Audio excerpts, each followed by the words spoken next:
छत्तीसगढ़ में धान खरीदी को लेकर सियासत थमने का नाम नहीं ले रही है। प्रदेश में बारिश के चलते प्रभावित हुई धान खरीदी को लेकर जहां विपक्ष सरकार की घेराबंदी करने में लगी हुई है, तो कांग्रेस सरकार ने धान खरीदी में किसानों को परेशानी ना हो इसके लिए तारीख भी बढ़ा दी है। इस बार 1 करोड़ 6 लाख मैट्रिक टन धान खरीदी का लक्ष्य रखा गया है और सरकार को पूरी उम्मीद है कि तय समय में इतनी धान की खरीदी हो जाएगी। इस बात का मैं किसानों को विश्वास दिलाता हूं और किसान विश्वास भी कांग्रेस की सरकार पे करती है कि यदि आवश्यकता पड़ी तो समय में वृद्धि की जाएगी। यदि समय में सभी के टोकन में धान खरीदी हो जाता तो समय बढ़ाने की कोई औचित्य नहीं, लेकिन फिर भी यदि टोकन जितना वितरित किया जाएगा उसके बाद भी धान सोसाइटी में नहीं खरीदा जाता तो उसी स्थिति में समय में वृद्धि की जाएगी। तो ये इसकी समीक्षा कर रहे हैं और लगातार नज़र रखे हुए विभागीय मंत्री भी देख रहे हैं, सभी लोग उसको देख रहे हैं, सारे कलेक्टर उसको देख रहे हैं और जैसी स्थिति होगी उसके हिसाब से निर्णय लिया जाएगा। वहीं बीजेपी धान खरीदी केंद्रों में जाकर प्रदर्शन कर रही है। बीजेपी मांग कर रही है कि 15 दिन धान खरीदी और की जाए। बीच में मौसम खराब था जिसके चलते धान पूरी तरह से किसान बेच नहीं पाए। रेट बढ़ाने की मांग है कि रेट तब तक बढ़ाई जाए जब तक पूरी धान खरीदी ना हो जाए और जो किसानों के लिए जो दाग लगा है धान में, पानी में भीग गया है, उसको खरीदी की व्यवस्था नहीं हो रही है। उस संपूर्ण धान को किसानों को खरीदी करने की तत्काल जरूरत है और किसानों का पेमेंट समय पे हो। 2 साल का बोनस किसानों के जो वादा किया था आज तक नहीं मिला है, 2 साल का बोनस किसानों को मिला। कांग्रेस सरकार ने 82 लाख मीट्रिक टन धान की खरीदी से शुरुआत की थी। इस साल 1 करोड़ 6 लाख मीट्रिक टन धान की खरीदी का लक्ष्य है, यानी हर साल धान खरीदी बढ़ाई जा रही है। लेकिन विपक्ष धान खरीदी के नाम पर सरकार को घेरने का कोई मौका नहीं छोड़ना चाहती। आदित्य नामदेव, बंसल न्यूज, रायपुर। नमस्कार, आज का मुद्दा में आप सभी का स्वागत है। मैं हूं आदित्य नामदेव। छत्तीसगढ़ शुरू से ही धान का कटोरा कहलाता है और छत्तीसगढ़ की राजनीति धान के इर्द गिर्द ही शुरू से घूमती आई है। कांग्रेस सरकार जब बनी थी तब 82 लाख मीट्रिक टन धान की खरीदी शुरू हुई थी, जो आज 1 करोड़ 6 लाख मीट्रिक टन धान की खरीदी पर आ गई है। धान पर रार लगातार जारी है। भारतीय जनता पार्टी का साफ तौर पर कहना है कि बीच में जो बारिश हुई है उसके चलते किसानों को धान बेचने में काफी दिक्कतें हुई। कम से कम 15 दिन धान खरीदी की तारीख और बढ़ाई जाए। लेकिन यहां पर एक बात बिल्कुल साफ है कि मुख्यमंत्री भूपेश बघेल ने साफ कहा है कि 7 फरवरी तक धान की खरीदी होगी, लेकिन अगर उनको टोकन मिल जाता है उसके बाद भी अगर धान खरीदी नहीं हो पाती 7 तारीख तक, तो उसके बाद भी उनकी धान की खरीदी होगी। तो कुल मिलाकर भारतीय जनता पार्टी का 2018 के चुनाव में 14 का मैंडेट आना, इसका सबसे बड़ा कारण था किसानों की नाराजगी। 2 साल का अगर वो बोनस दे देते और कर्ज माफी का वादा कर देते तो शायद भारतीय जनता पार्टी की ये स्थिति नहीं होती। कांग्रेस बखूबी जानती है कि किसान सत्ता की धुरी में शुरू से रहे, किसानों की मांग वो पूरी करते आई है, इसलिए सत्ता में 70 का मैंडेट यहां की जनता ने, यहां के किसानों ने सरकार कांग्रेस को दिया है। तो फिलहाल आज धान पर रार इस विषय पर हम बातचीत करेंगे। हमारे साथ खास मेहमान मौजूद है। मेरे साथ मौजूद है धनंजय सिंह ठाकुर जी, जो कांग्रेस के प्रवक्ता है। मेरे साथ मौजूद है भारतीय जनता पार्टी के प्रवक्ता और रजनीश सिंह जी, जो विधायक भी हैं। मैं उनका भी बहुत बहुत स्वागत करता हूं। मेरे साथ मौजूद है वरिष्ठ पत्रकार अनिल द्विवेदी जी, मैं उनका भी स्वागत करता हूं। सबसे पहले मैं अनिल जी के पास ही चलूंगा। अनिल जी, धान खरीदी की लिमिट हर साल बढ़ते जा रही, कहां 82 से शुरू हुआ था कारवां और 1 करोड़ 6 लाख मीट्रिक टन तक जा रहा है। उसके बाद भी अभी राजनीति लगातार जारी। अब भारतीय जनता पार्टी का कहना है कि 15 दिन और धान की खरीदी होनी चाहिए। इसमें कोई शक नहीं कि बेमौसम बारिश ने बहुत नुकसान भी पहुंचाया और कहीं ना कहीं उस नुकसान की भरपाई अब तक किसानों को नहीं हो पाई है। किस तरह से देख रहे हैं जो लगातार धान की खरीदी पर रार भारतीय जनता पार्टी और कांग्रेस के बीच चल रही है? देखिए आदित्य, छत्तीसगढ़ में किसान जो कि अन्नदाता है, जो 70% से ज्यादा लोग खेती किसानी पर केंद्रित हैं और छत्तीसगढ़ जो एक धान का कटोरा कहा जाता है, यहाँ का जो किसान है वो बड़ा संवेदनशील है और अपने विवेक से सारे फैसले करता है। पिछली सरकार यदि विदा हुई भाजपा की सरकार, तो निश्चित तौर पे किसान को जो अविश्वास था वो कहीं न कहीं भाजपा सरकार पे प्रकट हुआ था और इसीलिए फिर उसने कांग्रेस को मौका दिया और मुख्यमंत्री भूपेश बघेल जी के नेतृत्व में कांग्रेस की सरकार यहां बनी है। अभी विपक्ष ने मांग उठाई कि धान खरीदी बरसात के कारण या तमाम अन्य कारणों के चलते धान खरीदी लेट हुई है, इसलिए 15 दिन आगे बढ़ाया जाना चाहिए। और मैं मुख्यमंत्री भूपेश बघेल जी का बयान सुन रहा था, उनके बयान में निश्चित तौर पर ये बात आ गई है कि हाँ, धान खरीदी तो हम करते रहेंगे। उन्होंने कहा कि 7 फरवरी तक करेंगे, उसके बाद उन्होंने बोला कि अगर समय लगेगा तो और आगे तक चलता रहेगा। तो सरकार ने रोक कहां लगाई? विपक्ष की जो मांग है, निश्चित तौर पर मुख्यमंत्री, संवेदनशील मुख्यमंत्री और सरकार इसको समझती है कि किसानों के दुख दर्द है, उनका फसल बर्बाद हुई है, अचानक पानी गिरा है, बरसात हुई है, तो किसान उस मुश्किल में है। कई जगह टोकन नहीं मिल पाया, प्रशासनिक अव्यवस्थाओं के चलते कुछ समस्याएं हुई हैं, लेकिन इससे सरकार के किसी फैसले पर कोई आंच नहीं आई है। और ये बहुत ही दूरदर्शी तरीका है और बहुत ही संवेदनशील ढंग से मुख्यमंत्री जी ने इसको टैकल किया है। जहां तक बीजेपी को बात है, उसे अपने गिरेबान में भी झांकना चाहिए कि किस तरह से पिछले उनकी सरकारों में भी धान खरीदी के मामले सामने आए, जिस तरह भ्रष्टाचार हुआ, जिस तरह किसानों के लेट लतीफी हुई, उनके तमाम तरह के आर्थिक उसमें, तो इन सब चीजों के चलते कहीं ना कहीं किसान का विश्वास आज भी कांग्रेस पर बना हुआ है। नगरीय निकाय चुनाव में हमने देखा कि किस तरह कांग्रेस पार्टी जहां पर जीती, किस तरह उपचुनाव में कांग्रेस को विजय मिली, और किस तरह अब कांग्रेस किसान ये कह रहे हैं हंसते हुए कि यही सरकार ठीक है, हम यही सरकार ला आगे बढ़ा। दिक्कत कहां पर आ रही है? वो किसान जिनको आप अगर 2 साल का बोनस दे देते, वो किसान अगर अपने घोषणा पत्र पर भारतीय जनता पार्टी कर्ज माफी की बात कह देती, 2500 रुपए प्रति क्विंटल देने की बात कह देती, तो आज इतनी बुरी हार नहीं होती। रजनीश जी, कहां चूक गई भारतीय जनता पार्टी, क्या लग रहा है आपको?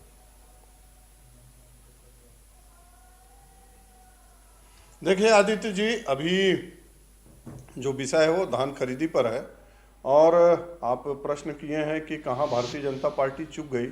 अपना अपना विश्लेषण हो सकता है। अभी अनिल जी को मैं सुन रहा था, उनका अपना विश्लेषण हो सकता है कि इसके कारण हुआ है, लेकिन इसके यदि हम व्यापक ये करेंगे तो बड़ा विषय है, और सिर्फ एक कारण से सरकार चली गई ऐसा हम लोग नहीं मानते। तो उसमें उस विषय पर बात यदि उस सब्जेक्ट में करेंगे तो ज़्यादा अच्छे से मैं और उसको कर पाऊंगा।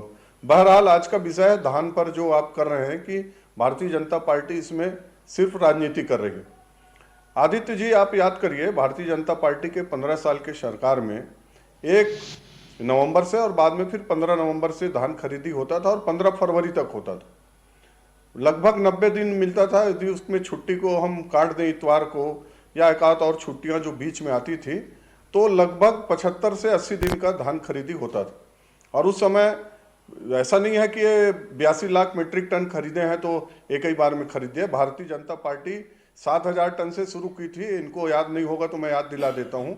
और 7000 टन से हम 72,000 मीट्रिक टन लाए थे। उसके बाद ये थोड़ा थोड़ा बढ़ा रहे हैं। और इनके समय में क्या हो रहा है, 1 दिसंबर से धान खरीदी शुरू कर रहे हैं 31 जनवरी तक। कुल यदि हम जोड़े तो 62 दिन होता है 31 दिन में। शनिवार रविवार को यदि हम कर ले तो 8 दूनी 16 छुट्टी। उसके बाद जो बीच में अन्य छुट्टी आता है, कम से कम 5-7 छुट्टियां आई। उसके बाद बारिश के कारण जो हुआ है, तो कुल मिला के 30 दिन की धान खरीदी किए हैं। और 30 दिन के धान खरीदी में ये लक्ष्य रखे थे ना 1,06,000 मीट्रिक टन, तो ये तो लक्ष्य था। इसमें लक्ष्य का मतलब इनको डेडलाइन दे देना था कि 1,06,000 मीट्रिक टन से ज्यादा धान नहीं खरीदेंगे। एक सरकार का अनुमान था कि नहीं, 1,06,000 था वो आदित्य जी, 1 करोड़ नहीं है वो, 1,06,000 मीट्रिक टन धान खरीदी का लक्ष्य था वो इनका। और उसमें ये अभी बता रहे हैं कि 92-94 लाख मीट्रिक टन धान खरीद लिए हैं। 10 लाख मीट्रिक टन अभी 10 लाख मीट्रिक टन अभी धान खरीदना है इनको। तो उसमें जो समय है, आज 2 तारीख हो गया, फिर अभी छुट्टी आएंगी। तो इसलिए हमारी मांग है कि धान के जब तक किसानों के पास उनका धान का नहीं बिक्री हो जाता है, तब तक इसको बढ़ाया जाए। रही बात टोकन दे दिया गया है, बड़ा स्मूथली चल रहा है। आप विधानसभा में रिपोर्ट करते रहते हैं, जाते रहते हैं। विधानसभा में इन्होंने जवाब दिया है पिछले बार के इसमें कि जिनका टोकन कट गया था उनका धान नहीं खरीदी हुआ, और ऑन रिकॉर्ड सरकार ने इसको माना। तो इस बार हम मान ले कि जिनका टोकन कट जाएगा उनका सबका धान खरीदी हो जाएगा। इसलिए हमारी मांग है, जो धान बारिश के कारण खराब हुआ है उसको लें, और जब तक धान सरकार 15 क्विंटल प्रति एकड़ के हिसाब से धान खरीदी करती है, तो जितने किसान हैं जो अपने पर्ची में 15 क्विंटल के हिसाब से जो धान किन्हीं कारणों से नहीं दे पाए हैं, उन सबका धान खरीदी हो, मूल विषय ये है। और यदि और दूसरे विषय की तरफ जाएंगे तो और बहुत सारी बातें आएंगी। अभी अनिल जी बता रहे थे कि भैया भारतीय जनता पार्टी के समय में धान में भ्रष्टाचार हुआ, गिरेबान में झांक लें। भारतीय जनता पार्टी जी रंजीत जी जवाब ले लेता हूं। धनंजय जी, मेरा सवाल है और निश्चित तौर पर जनता भी पूछना चाहती है कि किसान पुत्र है, मुख्यमंत्री संवेदनशील है, निर्णय ले रहे हैं, लेकिन अधिकारी उन निर्णयों में कहीं ना कहीं पलीता हर बार लगा रहे हैं। धान खरीदी में अव्यवस्था है, इसकी कई तस्वीरें पूरे प्रदेश से सामने आई। क्या कोई ऐसा सिस्टम डेवलप नहीं हो सकता? अगर विपक्ष भी कोई बात कह रहा है तो जनता की आवाज ही कहा जाता है विपक्ष को। आपने भी लगातार 15 साल विपक्ष की भूमिका निभाई है और अच्छी निभाई, इसीलिए आप साथ सत्ता पक्ष पे बैठे। मुझे बहुत अच्छे से याद है, मुख्यमंत्री जब प्रदेश अध्यक्ष हुआ करते तो हर बार ये कहते थे अगले चुनाव में हम विधानसभा की इस तरफ बैठेंगे, और इस तरफ बैठना हुआ भी। उस तरफ आप लगातार जनता के मुद्दे उठाए, इसलिए विधानसभा में आप सत्ता पक्ष की ओर बैठे हैं। आपको 70 का मैंडेट मिला, ये अव्यवस्थाएं हैं, ये मानिए, और उन अव्यवस्थाओं को कैसे दूर किया जाए? अगर भारतीय जनता पार्टी बता रही है, कुछ दिक्कतें गिना रही है, तो उसमें दिक्कत क्यों हो रही है? देखिए आदित्य जी, आपने बहुत बढ़िया सवाल पूछा है। अगर जैसे आपने कहा कि कांग्रेस भी विपक्ष में थी और जनता की आवाज़ बनती थी, क्योंकि हम छत्तीसगढ़ की जनता की भलाई चाहते थे, हम छत्तीसगढ़ के किसानों की उन्नति चाहते थे, छत्तीसगढ़ किसानों को आर्थिक रूप से सक्षम बनाना चाहते थे, इसलिए हम जनता की आवाज़ उठाते थे। आज भाजपा के हालात आप देख लीजिए। छत्तीसगढ़ में अगर किसानों के धान को कीमत 25 रुपये मुख्यमंत्री भूपेश बघेल की सरकार देती है, और जिस पर केंद्र सरकार रोड़ा अर्पण करती है कि आप 25 एक मुश्त आप नहीं देंगे, अगर धान की समर्थन मूल्य के अलावा 1 रुपये भी अगर अत्यधिक देंगे आप, तो आपके यहाँ से संघीय जो व्यवस्थाएं हैं सेंटर में चावल नहीं लिया जाएगा। मैं आपको वो दिन याद दिलाना चाहूँगा जब रमन सिंह जी मुख्यमंत्री थे और उन्होंने छत्तीसगढ़ किसानों को 21 रुपये धान कीमत देने का वादा किया था और 300 रुपये प्रति क्विंटल बोनस देने का वादा किया था, जिस पर नरेंद्र मोदी जी की सरकार ने बैन लगा दिया कि आप ऐसा कुछ नहीं करेंगे। मुझे याद है उसमें माननीय मुख्यमंत्री भूपेश बघेल जी उसमें प्रदेश अध्यक्ष हुआ करते थे, और हमारे जो विधायक हैं उन्होंने रमन सिंह जी से कहा कि आप प्रधानमंत्री समय लीजिए, हम आपके साथ चलेंगे और छत्तीसगढ़ की जनता की बातों को वहां पे रखेंगे कि छत्तीसगढ़ किसानों को धान की कीमत 21 रुपये मिलना चाहिए, 300 बोनस मिलना चाहिए और धान की खरीदी होनी चाहिए। तो ये एक विपक्ष की भूमिका होती है। विपक्ष की भूमिका ये नहीं होती है कि अगर केंद्र सरकार बोनस बारदाना देने में अवरोध उत्पन्न करे तो यहाँ बैठ के टीवी में राजनीति करे कि व्यवस्था नहीं की। दूसरी बात मैंने कहा ना, मैं तो स्वागत करूंगा अगर विधायक भी है हमारे रजनीश सिंह जी, ये खुद बता दे किस दिन छत्तीसगढ़ के किसानों के विषय को लेकर नरेंद्र मोदी जी की सरकार को या इनके जो मिनिस्टर्स हैं, कृषि मंत्री, उनको उन्होंने पत्र लिखा है कि छत्तीसगढ़ के किसानों के धान की कीमत जो 2500 दिया जा रहा है उसको अवरोध उत्पन्न ना किया जाए। ये मुझे बता दीजिए। यहाँ पे ये तो बोलते हैं ना कि आपने केंद्र सरकार से पूछ के 2500 देने का वादा किया था, तो ये बताइए किसी जगह विपक्ष भूमिका निभाते हैं ये? रंजीत जी जवाब दे दीजिए।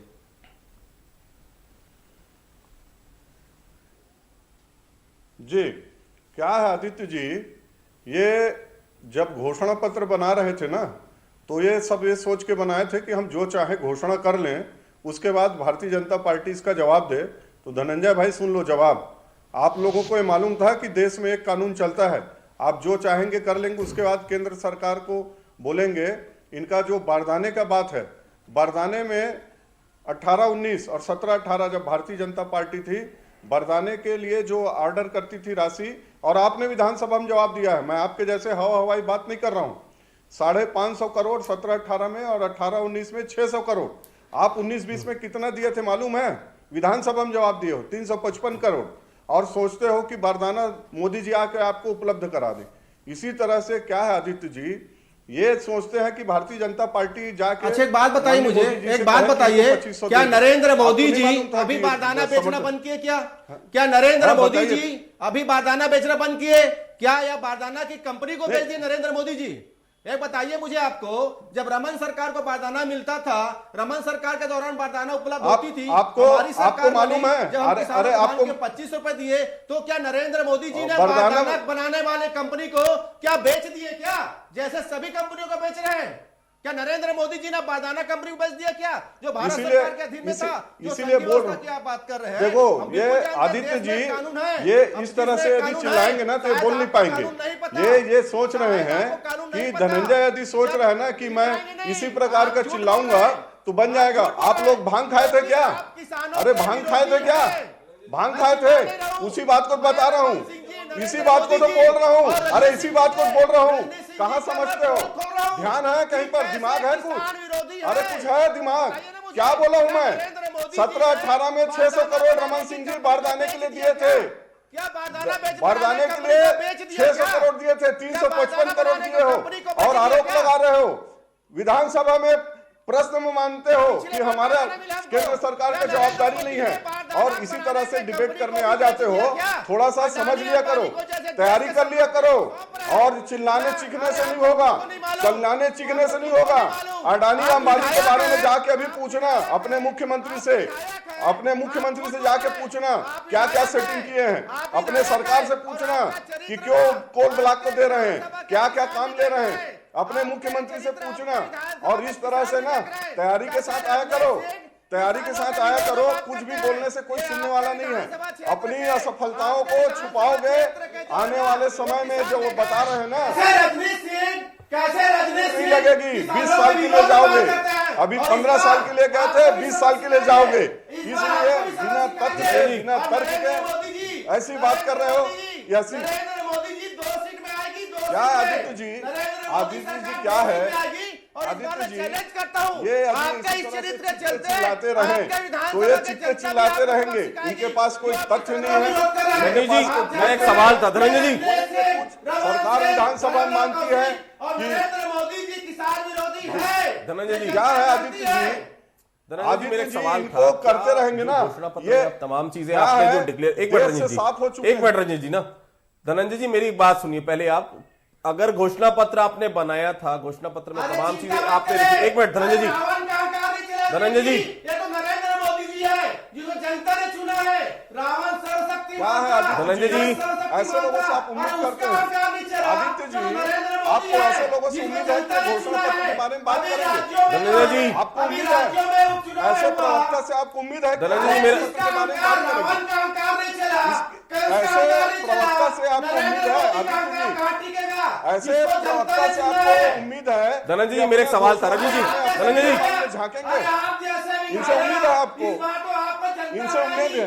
अरे आप जैसे विधायक वो तो आप ही को नहीं सुनना चाह रहे हैं आदित्य जी, आप ही को नहीं सुनना चाह रहे हैं, आप उनसे प्रश्न कर रहे हैं, वो आपको सुनने। धनंजय जी मेरी बात सुन लीजिए पहले आप। क्या बात करूं धनंजय जी मेरा एक सवाल है, घोषणा पत्र जो आपने बनाया था, जवाब देंगे, वो तो आप एक बात सुनने के लिए तैयार नहीं है। रावण का कार नहीं चला, नरेंद्र मोदी का कार नहीं चलेगा। आपके बात धनंजय जी मेरा एक सवाल था, मेरी बात सुन लीजिए। इनको रात दिन दोनों मोदी पक्ष जी चिल्लाएंगे तो सपने में आ पब्लिक रहे सुन नहीं हैं पाएगी और जनता देखिए दोनों की बात सुनना चाहती है। इस प्रकार से अगर दोनों अगर आप लोग चिल्लाएंगे तो फिर जनता सुन नहीं पाएगी। जो देश के संपत्तियों को बेच रहा है वो सपने में नहीं, दोनों नहीं आदित्य जी, दोनों नहीं आदित्य जी, दोनों नहीं। धनंजय जी बात पूरा सुना आपने, जब मेरे से प्रश्न किया तब मैंने बोला, मैं माननीय अनिल जी को पूरा सुना, इनको भी पूरा सुना। आपने जब मेरे से प्रश्न किया तभी मैंने कहा इनको बीच में नहीं किया, और इस तरह से इनसे तो उम्मीद ही मत करो। ये धनंजय जी मेरा एक सवाल है, घोषणा पत्र जब आप लोग बनाए थे तो घोषणा पत्र में क्या ये बात आपने सोची थी कि केंद्र ये चीज पूरी करेगा तब हम घोषणा करें? मोदी की तरह झूठ नहीं बोलते, ना भाजपा नेताओं की तरह जुमला बना सुनाते हैं, ना तो नरेंद्र मोदी की तरह झूठ बोलती है हमारी सरकार, ना भाजपा आदित्य जी इनसे उम्मीद करते हैं आप। धनंजय जी एक मिनट, रंजीत जी प्रवक्ता से उम्मीद करते हैं आप, इस टाइप के प्रवक्ता से।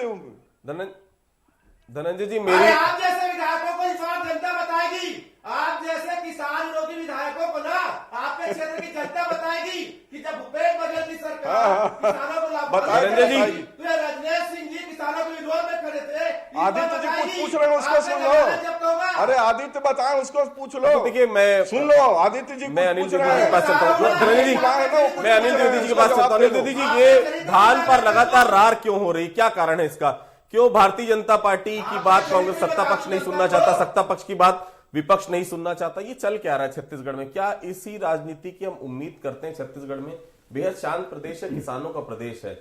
अगर विपक्ष सवाल नहीं पूछेगा, जनता सवाल नहीं पूछेगी और इसी प्रकार की अगर केवल और केवल झगड़ा और रार होगी तो फिर जनता के मुद्दे जाएंगे कहां? दे दीजिए।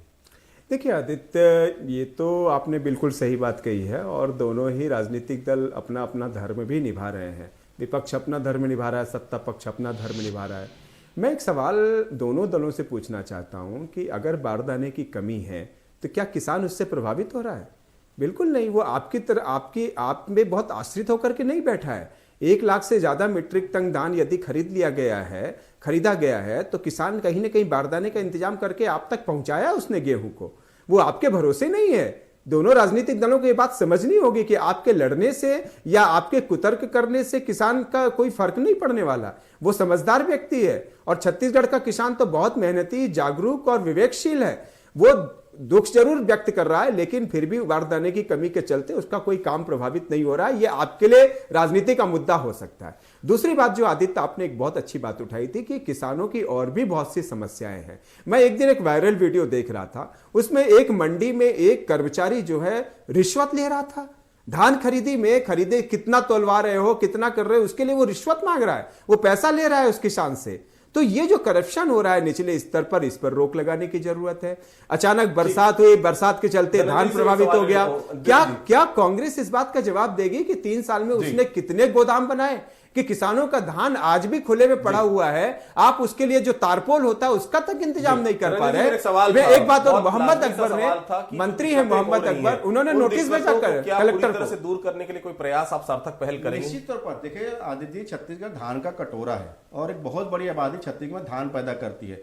अनिल जो जी कह रहे थे कि क्या कांग्रेस पार्टी ने कोई गोडाउन बनाया, तो इनकी जानकारी के लिए बता देना चाहता हूं, 3 साल में हमारी सरकार ने 1.5 लाख मीट्रिक टन गोडाउन जो बनाने का काम किया है। पहले कितना था? 2.5 लाख मीट्रिक टन था, 15 साल बना था। हमने 3 साल में 1.5 लाख मीट्रिक टन उस धान को सुरक्षित रखने के लिए बनाया। बहुत बढ़िया। 7,000 से अधिक चबूतरा का निर्माण धान खरीदी केंद्र में हमारी सरकार ने किया है। ये कह रहे थे तालपत्री की बात, ये पहली बार हमारी सरकार ने देखेंगे कि हर समिति को तालपत्री खरीदने के लिए, ताकि धान सुरक्षित रहे, उसके लिए अलग से फंड जारी करने का काम किया। कलेक्टर पैसा खा गए, मंत्री नोटिस भेज रहे हैं। कलेक्टर छोटा सा जवाब दे दीजिए कि किस तरह से विपक्ष और इस पूरे मामले को लेकर सामने आएगा कि हमारी सरकार विधानसभा सत्र की भी आज से घोषणा हुई, 7 फरवरी से विधानसभा, 7 मार्च से विधानसभा सत्र है। क्या विधानसभा में इस पूरे मामले को जो है विपक्ष उठाएगा?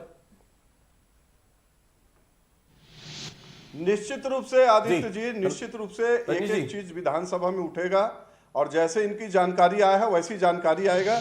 अभी जो बात बोल रहे हैं कि 1.5 lakh metric ton, 3.5 lakh metric ton सुरक्षित धान है, अरे किस दुनिया में हो? सरकार मान रही है कि इतना 10,000 करोड़ का धान बाहर में सड़ चुका है, कम रेट में बेचे हो। अभी भी आके देखना, कल आ जाना मेरे क्षेत्र में जहां पर है, कितना धान का सड़ा हुआ रखा हुआ है। और ये बोलते हैं ये तो रमन सिंह सरकार के काले कुकर्म थे।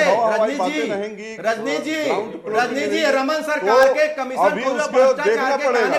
अरे अब 3 साल से आप हो, 3 साल से आप हो, 15 साल में धान खरीदने बात कर रहे हो, गोदाम नहीं बना पाए। 15 साल में रमन सिंह बात किया ना, जनता रमन सिंह कहते थे रमन सरकार में कमीशन। लेकिन दोनों ही दलों से एक बड़ा सवाल यही है कि दोनों ही दल लगातार किसानों की बात करते आए हैं, चाहे भारतीय जनता पार्टी हो चाहे कांग्रेस हो। अगर दोनों ही दल, कांग्रेस हो चाहे भारतीय जनता पार्टी, किसानों के सहारे अगर सत्ता हासिल करना चाहते हैं तो किसानों को जो दिक्कतें हो रही है उन दिक्कतों के बारे में भी दोनों ही पार्टियों को सोचने की जरूरत है। और विधानसभा सत्र आ रहा है और इस विधानसभा सत्र में जो जनता ने आपको चुनकर भेजा है वो जनता आपसे पूछेगी कि आखिर धान खरीदी का मुद्दा हुआ क्या, क्यों किसानों को तकलीफ हो रही है। इस चर्चा में मेरे साथ जुड़े मैं धरणी जी का धन्यवाद करता हूं, रनीश जी का मैं धन्यवाद करता हूं, अनिल जी का धन्यवाद करता हूं। तो आज के मुद्दे में फिलहाल इतना ही, कल किसी और मुद्दे पर हम